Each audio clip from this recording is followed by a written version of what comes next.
네, 이렇게 아주 강력하게 말씀을 하고 있어요. 이 아말렉의 이 비열함이 약한 자를 쳤다는 거죠. 그러니까 이스라엘 백성들이 이제 출애굽하는 과정 중에 노약자들 뒤처져서 그 앞에 빨리 갈 수 없는 그런 연약한 자들을 이제 타겟으로 공격을 했던 그런 모습과 또 한 가지는 하나님을 두려워하지 않는다는 거죠. 이 아말렉 족속이.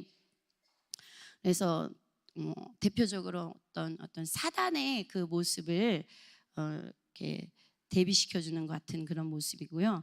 또 사무엘상에도 15장 20절에 그 사울 왕에게 아말렉을 진멸하라고 했는데 아이들도 불쌍히 여기지 말고 모든 재물도 다 아까워하지 말고 다 진멸하라 했을 때 이 사울 왕은 여자들을 살려주고 그리고 또 재물은 또 이렇게 하나님께 예배를 드려야 되겠다 하면서 그 자기의 그 밑에 숨은 동기를 그렇게 포장을 해서 사무엘에게 말을 변명을 할 때 사무엘이 하나님이 당신을 떠났다 이것 때문에 그런 이제 사건이 있었고, 그리고 그때 이 사무엘이 이 사울 왕이 보는 앞에서 아각 왕을 이제 풀어줬거든요. 그 아각 왕을 다시 데리고 오라 그래가지고 그 아각 왕을 사무엘이 직접 죽이는 그런 사건, 그러면서 이 말씀을 이제 하는 거거든요. 그래서 이 아말렉이라는 족속이 이제 세월이 많이 지났잖아요. 이 에스더가 살던 시대는 세월이 많이 지났어요. 벌써 이제 포로가 됐고 이제 되다 못해서 이제 완전히 나라까지 다 없어진 상태에서 바벨론으로 이렇게 유대인들이 바벨론으로 다 흩어진 디아스포라 된 상황에 지금 이 본문의 배경입니다. 그러다 보니까 이 바벨론을 이제 멸망을 했잖아요. 페르시아 제국에 의해서 이 바벨론 제국이 멸망하고 이제 페르시아의 이 제국이 시작이 되는데 이 페르시아가 역사가 굉장히 길어요. 페르시아 역사가 거의 1000년 가까이 보거든요, 역사학자들은. 그런데 이 페르시아에 남아있던 이 유대인들, 그 고레스 왕이 유대인들을 이 페르시아 시대에 외국에서 이렇게 잡아온 그런 사람들, 포로된 사람들을 다 지방으로 보낸 그런 관용 정책을 썼었어요. 그때 많은 사람들이, 유다인들이 이제 이스라엘로, 예루살렘으로 이제 다 많이 돌아갔는데 그 돌아가지 않은 남아 있는 그런 유대인들의 이야기가 이 에스더서의 이야기입니다. 그러면서 이 모르드게라는 사람은 이름 자체가 이 마루득, 이 바벨론의 그 우상의 이름이에요. 그래서 이 마루득에서 이제 파생된 모르드게라는 이름을 썼고, 그래서 이 사람은 아마 그 예루살렘에서 태어나서 포로로 잡혀간 사람이 아니라 거기에서 이제 그들의 부모 세대가 이제 포로로 와서 거기에서 태어난 사람일 수도 있겠다라는 이름, 그 모르드게라는 이름 때문에 그가 지금으로 말하면은 뭐 미국에서 1.5세, 2세 이 정도 되는 그런 이제 사람인 거죠. 그리고 또 이 에스더는 원래 이름이 하다사라고 하거든요. 근데 이 하다사는 부모가 이제 일찍 죽었기 때문에 이제 고아인 상태에서 이 모르드게가 양녀로 이제 입양을 해서 이 하다사를 이제 잘 키워냈어요. 그래서 이 모르드게가 에스더로 등용시킨 1등 공신이 된 거죠. 그 어마어마한 페르시아 제국의 왕비로서 이 에스더가 발탁될 수 있도록 이 모르드게가 전략을 쓰고 비밀을 지킬 것과 어떻게 해야 될 것을 영적인 멘토의 역할을 이제 감당을 했었습니다. 이 에스더가 모르드게의 영적인 멘토였다면 모르드게의 영적인 멘토는 누구였을까 이제 생각을 해봤습니다. 우리 다니엘 2장에 보면 느부갓네살 왕이 바벨론 그 느부갓네살 왕이 꿈을 꾸는데 이제 꿈에 어떤 사람이 머리와 발끝까지 이렇게 금과 은과 뭐 노쇠와 이렇게 진흙으로 된 큰 신상을 보게 돼요. 그래서 이제 그것을 그 꿈을 알아보라고 했을 때 이 꿈을 해석한 사람이 다니엘이거든요. 그래서 이 다니엘의 그 사건이 이 포로 시대 때 일어난 사건이고, 또 다니엘 3장에 그 꿈으로 봤던 그 신상을 실제로 이제 금으로 만들어 놔요. 금으로 만들어 놓고 60 규빗 되는 그런 신상을 만들어 놔요. 여기 이제 다음 이 에스더에서 보면 하만이 장대를 이렇게 아주 높은 장대를 만들어요. 모르드게를 거기에다가 이제 매달아서 죽이려고. 근데 그 장대가 50 규빗이거든요. 그 50 규빗이면은 아파트 10층 높이 정도 된대요. 그런데 이 금신상은 60 규빗이에요. 그러니까 더 크고 거대한 신상을 만들어 놓고 거기에 이제 다 절하라고 하는 사건 다 아시잖아요.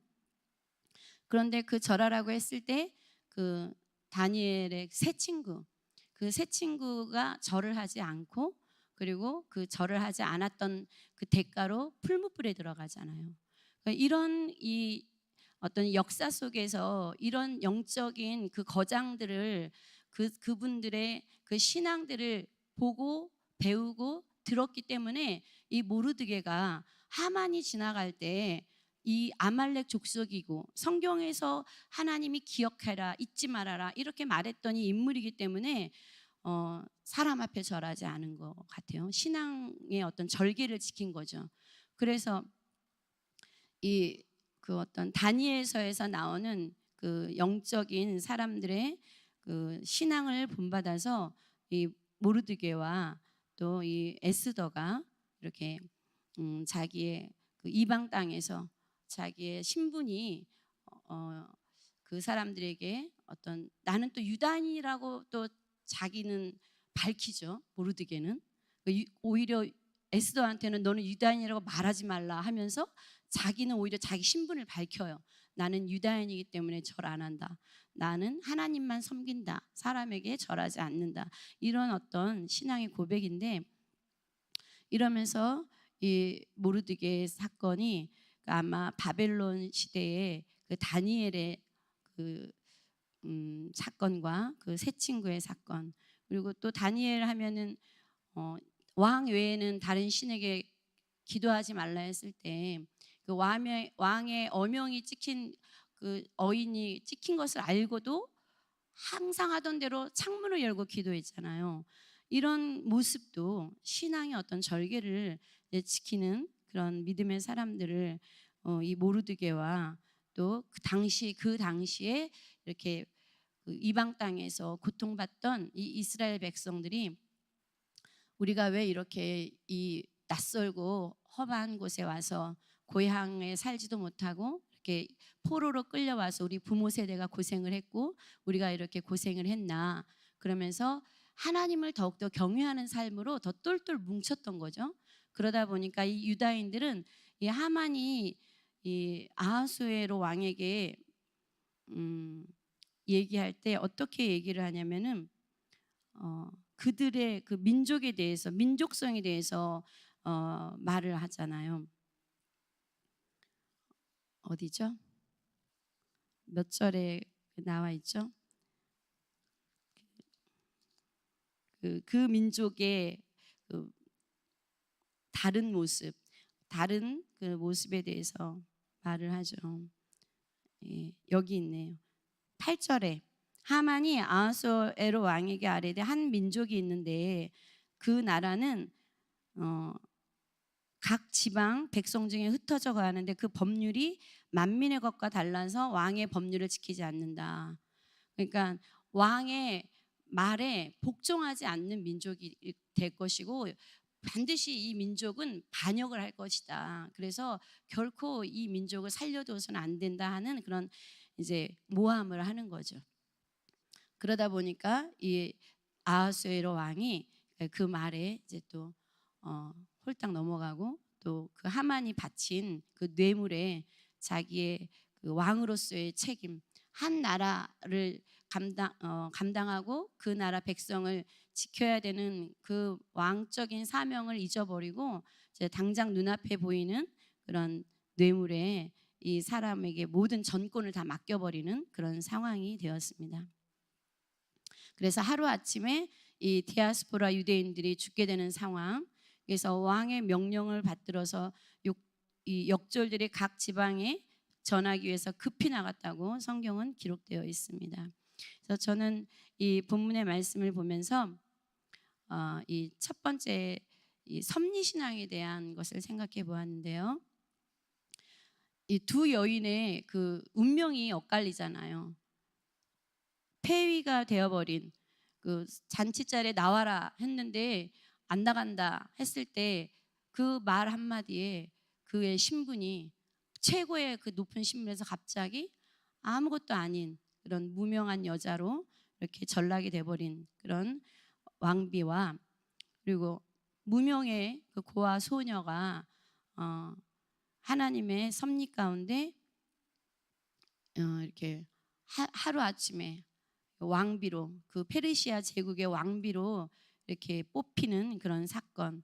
그래서 이런 것들이 하나님의 섭리가 아니고 하나님의 은혜가 아니면 이루어질 수 없다는 거죠. 에스더가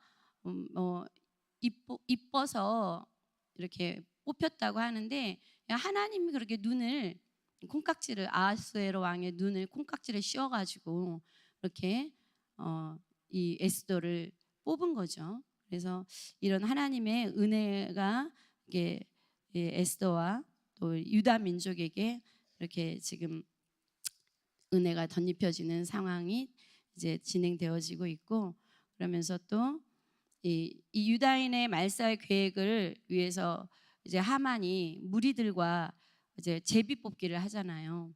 이 제비를 뽑는다는 이 어원이 부르예요, 부르. 그래서 이 부르라는 단어에서 파생된 불임절. 지금도 이 이스라엘 민족은 이 에스더서에 기록되어진 이 사건이 그들의 역사 속에 이것을 기억하고 기념하기 위해서 지금도 이 불임절을 지키고 있는데, 이 불임절은 여기 달이 막 어렵잖아요. 니산월, 또 아달월 이러는데 지금 우리나라의 달력으로 따지자면 3월 중순에서 4월 중순경으로 이제 추정이 된다고 합니다. 그래서 이스라엘 사람들은 이렇게 이스라엘이 그 하만에게 말살 도륙당할 뻔했던 이 날을 기념하여서 이 날에 축제를 벌이는데 하루 전날 금식을 한대요. 에스더가 3일 금식을 선포했잖아요. 모든 유다인들에게 다 3일 금식을 나를 위해서 해라 이러면서 그 하루 전날 금식을 하고 불임절 당일날에는 회당에 다 모여서 이 에스더를 1장부터 10장까지 낭독을 쭉 한대요. 그 회당장이. 이 회당장이 낭독을 할 때에 이 곳곳에 이제 하만의 이름이 나오면은 막 야유를 부린대요. 하만의 이름 듣기도 싫다는 거죠. 그러면서 하만의 이름 소리가 나오면은 그 이름이 지워버리는 그런 의미로 뭐 이상한 거를 막 돌리면서 이렇게 소리를 내 가지고 이 하만 소리를 이제 장난감 같은 걸로 시끄럽게 해서 그 이름을 지우는 풍습이 있고, 또 이 하만의 과자를 만들어 가지고 서로 나눠주면서 이제 씹어 먹는 거죠. 이런 절기가 있고, 선물을 주고받기도 하고 또 가난한 사람을 돕기도 하고, 그리고 거리에 나가서 축제를 벌이기도 한답니다. 그리고 또 이제 어린 아이들에게는 이 신발 바닥 있잖아요. 발바닥이나 신발 바닥에 하만이라고 쓴대요. 하만이라고 쓰고서는 그거를 막 발을 구르면서 이제 하만을 짓밟는 거죠. 그런 어떤 이 행동을 하면서 이 정말 수천 년 전에 있었던 이 이스라엘의 그 역사를 기억하고 그 역사 속에서 잠잠히 있었던 것 같은 하나님을, 또 이 하나님의 보호하심을 또 이렇게 기억하는 그런 날이 이 불임절이라고 합니다. 그래서 이 하만이 뽑았는데, 하만이 이거 제비를 딱 뽑았는데 이스라엘 백성을 죽이려고, 그런데 오히려 수천 년이 지나도록 이 하만의 그 이름과 하만 그 아말렉 족속에 대한 그 하나님의 이 잊지 말아라 했던 이 기억, 기억하라는 것들을 이렇게 절기를 통해서 계속 기억하게 되는 그런 상황이 이제 이렇게 진행됐습니다. 그러면서 이제 저는 어제 목사님께서도 말씀하셨지만 우리가 뭐 역사적인 하만도 기억해야 하겠지만 영적인 하만도 우리가 잘 내 안에 이 하만의 씨를 이렇게 말리는 그런 진멸하는 그런 영적 싸움을 이제 하라고 하셨는데 우리 안에 있는 하만 무엇이 있겠어요? 교만과 또 거만과 아집과 그 하나님이 여호와께서 미워하시는 그 7가지가 있는데 우리 안에 있는 그 죄성과 더러움이 7가지는 아니죠. 수천만 가지죠. 죽을 때까지 나올 수밖에 없는 그런 우리 안에 더러운 쓴뿌리가 있는 건데 이런 영적인 하만이 나올 때마다 이것을 진멸하는 저와 여러분이 되어서 영적인 군사로 성장해 나가시기를 바라겠습니다. 그리고 이제 두 번째는 이제 청지기 신앙을 또 생각해 보았습니다. 우리의 생명과 우리의 재물 또 시간 내 인생 전부가 내 것이 아니고 주님의 것이기 때문에 주를 위해서 써야 한다는 것이죠. 특별히 물질에 대한 청지기 의식을 강화해야 합니다. 오늘 본문에도 이 악한 자의 물질이 아하수에로 왕에게 건네지면서 이 모르드게에 대한 사적인 분노에서 시작된 이 하만의 보복 계획이 왕의 승인을 받고 공식화되는데 이 물질이 사용됐습니다. 이 은 1만 달란트는 천문학적인 돈이라고 하는데요. 우리가 성경에도 디모데전서 6장 10절에도 돈을 사랑하며 일만하게 뿌리라고 말씀하셨고 또 히브리서 13장 5절에도 돈을 사랑하지 말고 있는 바를 족한 줄로 알라 그랬습니다. 그래서 우리가 저는 개인적으로 그렇게 생각을 해요. 돈이 들어올 때 그냥 들어오지 않는다. 돈이 들어올 때는 흑암도 같이 따라 들어온다. 그래서 이 귀신이 묻어온 돈을 어떻게 할 것이냐? 어떻게 해야 될까요?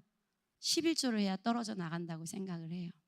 우리에게 돈이 들어올 때는 그 돈을 하나님께 11조를 할 때에 이 돈에 대한 그 우리 안에 있는 욕망, 더 갖고자 하는, 더 채우려고 하는 그런 욕망들을 이게 떨어져 나가면서 하나님께서 우리가 물질의 노예가 되지 않도록 그리고 가난 귀신, 질병 귀신 이렇게 진멸하기 위한 방법 중에 방법이 예물을 드리는 것이라고 생각을 해보았습니다. 그리고 이제 제가 간증을 좀 시간이 한 10분에 끝날 건데요. 간증을 하자면은 얼마 전에 온 성도님들이 기도를 해주셔가지고 제가 이제 둘째 딸을 먼저 이제 결혼식을 이제 하나님 은혜로 잘 치르게 되어서 이 자리를 빌어서 너무 감사하다고 표현을 하고요.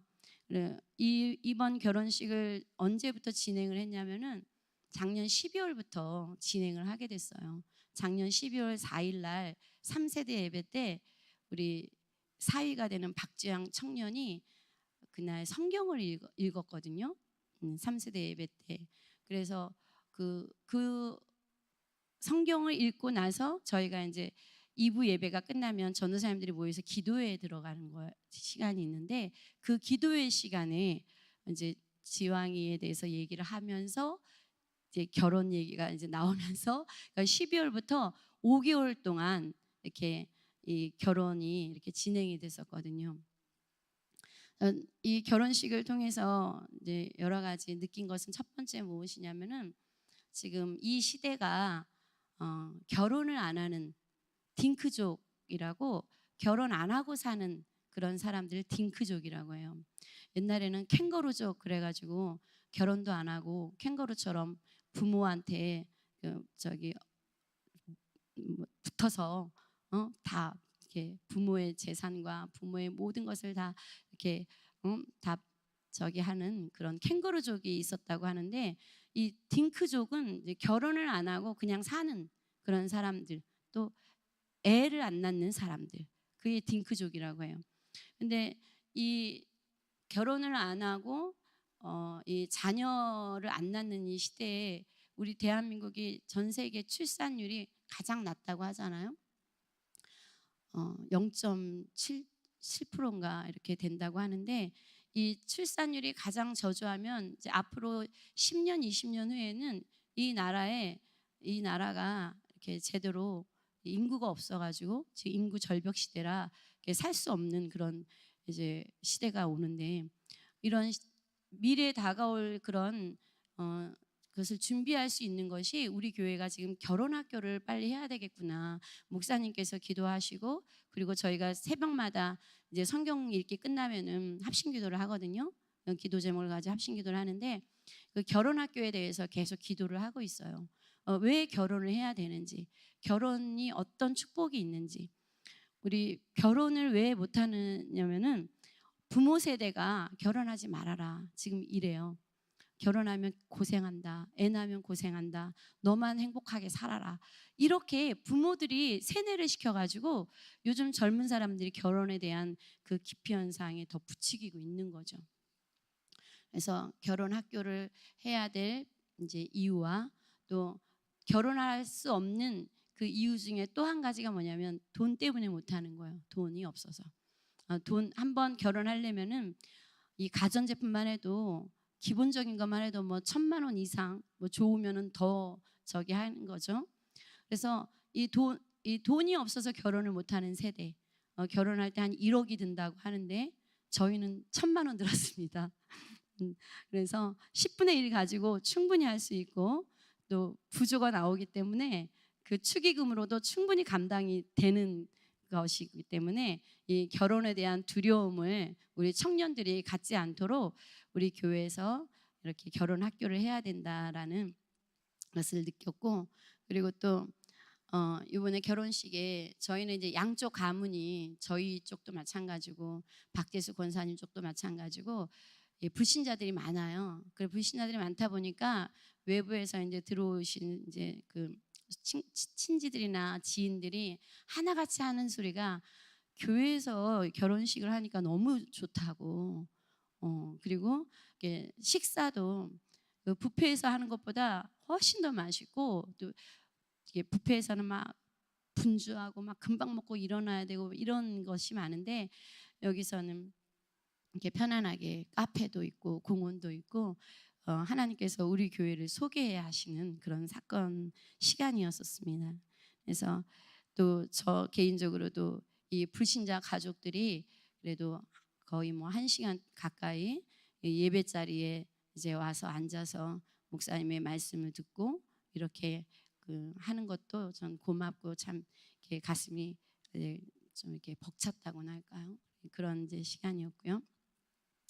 그래서 또 이제 특별히 목사님께서 주례를 해주셨는데 그 주례사 말씀에 제가 또 감동을 받았잖아요. 지금 여기 앉아 있는 하객들은 못 알아들어도 상관없다.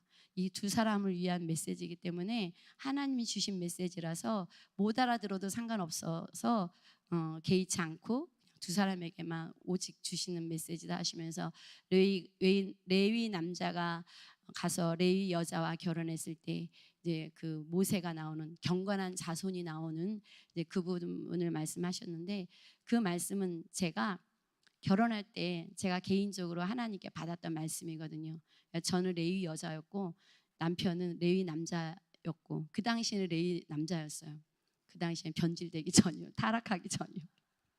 그래서 레위 남자 레위 여자 결혼해가지고 뱃속에가 아기가 생겼는데 모세야 모세야 하면서 우리 현정이 뱃속에 있을 때 제가 이렇게 했었거든요. 그런데 그 말씀이, 저는 영적인 이 시스템도 없었고 제가 다니던 그 교회가 영적인 시스템도 없고 훈련도 없는 교회라서 이 메시지가 성취가 안 됐는데, 이제 우리 다음 세대의 우리 자녀들, 우리 후대들은 우리 교회가 이 시스템이 잘 되어 있기 때문에 레위 남자, 레위 여자 해가지고 모세 같은 위대한 인물들이 뭐 저희뿐만 아니라 우리 큰나무 교회에 속한 모든 이제 우리 자녀들 이제 결혼해서 결혼문이 활짝 열려서 모세 같은 인물들이 나와서 이 어지러운 세상을 비추는 그런 영적 서밋들이 태어날 것을 믿습니다. 네, 그래서 마무리 짓도록 하겠습니다. 또 저에게 하나님께서 이렇게 젤스에서 주방 사역으로 섬길 수 있는 기회를 주셔서 너무 감사드리고, 아마도 작년 7월부터 제가 주방에 들어가서 이렇게 섬기게 되었는데, 그 섬김을 하나님이 기쁘게 보시고 이렇게 생각지도 못한 결혼의 문을 열어주신 것 같아요. 그래서 저는 너무나 감사하고, 우리가 이제 마무리를 하는데, 우리가 제2의 유월절의 의미를 가진 불임절을 이제 보면서 나라 없이 디아스포라된 유대인들에게 해방과 구원의 날로 기념하면서 지금까지 지켜 내려오고 있습니다. 저희들은 21세기를 살아가는 이제 유대인이나 마찬가지예요. 영적인 이스라엘이기 때문에. 그래서 우리에게 참된 불임절을 가져다 주신 예수 그리스도를 주인으로 모시고 이 시대의 모르드게가 되어서 작은 일에 충성하며 청지기 사명을 잘 감당하여 하닷사를 에스더로 발굴해내는 기도와 묵상의 사람이 되기를 소원하면서 기도함으로 마치겠습니다. 할렐루야. 사랑과 은혜가 풍성하신 하나님 아버지 감사를 드립니다. 하나님, 저희들 이 시대를 살아가는데 가장 필요한 복음을 깨닫게 하시고 또 전도자의 마음을 주셔서 또 우리 다음 세대를 하나님 앞에 거룩한 영적 서밋들로 이제 세워나가기 위한 귀한 발판으로 저희들을 사용해 주시기를 원합니다. 저희들 영적 싸움을 잘하여서 내 속에 있는 악한 자 하만, 더러운 귀신들을 내어 쫓고 하나님 앞에 거룩한 이제 선지자요, 제사장이요, 왕 같은 사명을 잘 감당하는 우리 큰남의 교회 성도님들 되도록 축복하여 주옵소서. 예수님의 이름으로 감사하며 기도드렸습니다. 아멘. 네, 우리 전사님 가정 결혼 잘한 것 감사하고 축하드립니다. 그 설교 말씀을 들으면서 우리는 항상 영감을 얻거든요. 이제 그 뭐 불임절 때 그 하만 과자를 씹어 먹는다, 또 하만을 뭐 이렇게 발로 밟는다, 뭐 이런 걸 보면은요, 우리 체육대 할 때 되잖아요. 좀 응용을 좀 해가지고 사탄 과자를 만들어서 씹어 먹든지, 아니면 저기 그 뭐 교만, 음란, 포학 이런 거 있잖아요. 그런 걸 갖다가 그때 무슨 뭐 뒤집기 뭐 있잖아요. 뭐 색깔 그잖아요. 색깔만 만들지 말고 거기다 써, 거기다가 뭘 뒤집어 버리든지 이렇게 뭐 밟든지, 그 애들이 주일학생들한테 그런 걸 응용을 좀 해가지고 성경적으로 게임을 개발을 해야 돼. 예? 그 주일학교 선생들은 그 개발을 해가지고 뭐 뒤집어도 그냥 뒤집지 말고 뭐 흑암을 뒤집어서 축복으로 이런 식으로 그 이렇게 의미적으로 아이들에게 기념이 될 수록 만들어야 한다는 거지. 무조건 세상 따라가지 말고 같은 거라 좀 생각을 좀 해가지고, 그렇지? 예?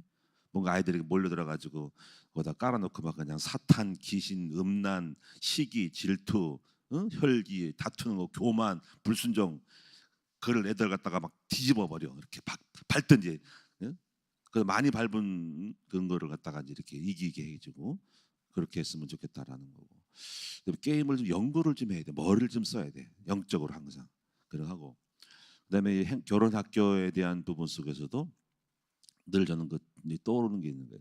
제가 주변을 쫙 보면은요, 결혼하는 총각들, 결혼하는 처녀들, 목사님들, 뭐 캥거루 지금 뭐 딩키가 있든가 뭐 우리 애들 걱정이 많아요. 아이고, 결혼을 하는 사람 많은 거야. 진짜 많습니다. 목사님들 아들 딸들 안 했대. 이제 뭔가 이렇게 좀 터트려야 되는데 그게 요즘 뭐 없어. 연결시키는 매칭할 수 있는 세상 결혼 학교는 많은데 예수 믿는 학교는 별로 없고 들어본 적이 없어요. 그러니까 안산에 한 분 하나 있는 지금 동산교회 그 집사님이 책 장사하신 분, 기독교백화점 지금 하나 모르겠어요. 그런 부분들이 좀 있다. 그래서 여러분 기도해 주시기를 바라고. 그리고 요즘에 엊그제가 신문에 제가 갖고 있다가 이제 어디다 없었는데, 결혼 예식장을 잡을 수가 없다. 요즘은 결혼 예식장이요 너무 비싸고 잡을 수가 없대. 몇 개월 걸린답니다.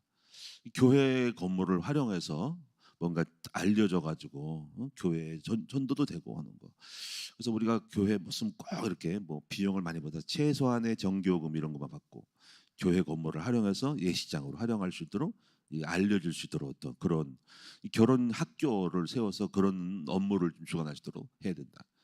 저는 이제 그런 거를 제가 하기가 좀 쉽지 않으니까 누군가 젊은 목사들이 좀 했으면 좋겠는데 또 너무 바쁘니까 또 하면 또 일거리가 되니까 여러분들이 기도하셔서 우리 집사람들 중에서 전사님 중에서 뭔가 이 부분에 대해서 연구 좀 해가지고 한번 도모해 보세요. 뭐 연애 젊은 청춘남들끼리 만나서 대화하고 할 수 있는 지혜로움을 한번 다 개발해 가지고 1년에 한 번씩 결혼 학교를 좀 해서 우리 청춘남들을 불러 모아서 여러분이 뭐 공원도 있으니까 이벤트를 좀 만들어서 서로 자연스럽게 사귀어서 교제하시도록 그런 거를 했으면 좋겠다는 생각이 들고 할 것은 많은데 여러분의 인자가 필요해요. 기도하겠습니다. 하나님 고맙고 감사.